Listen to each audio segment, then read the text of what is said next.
हमारे सगावाना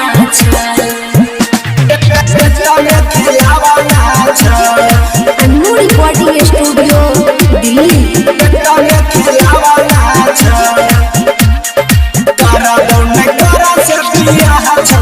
mix by Amarnath Singh.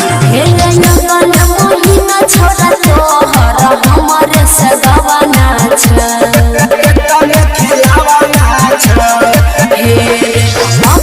महीना छोड़ा तोहर हमारे सगावाना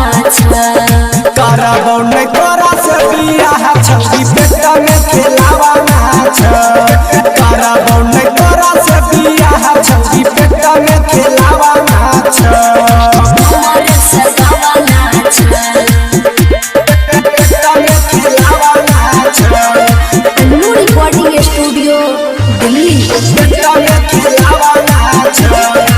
हमारे सगावाना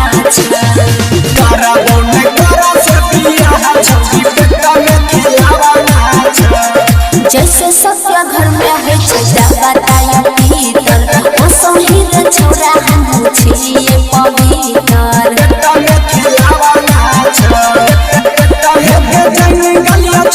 हम तोहर चरितर भर के लाला नाच भीतर छिए नहीं गलत हमें सुने छोरा तोहरी सपना माछ छिए नहीं गलत हमें सुने छोरा तोहरी सपना माछ करबो नहीं तोरा से बियाह छौरी पेट में खिलावा नाच करबो नहीं तोरा से बियाह छौरी पेट में खिलावा नाच हमारे सगावाना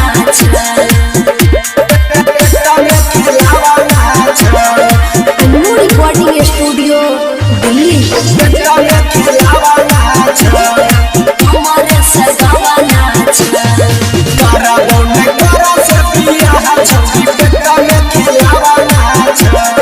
छिए हमें गाँव भर में सबसे हसीन रे जेती देखे एक बार में करे छै पसीन रे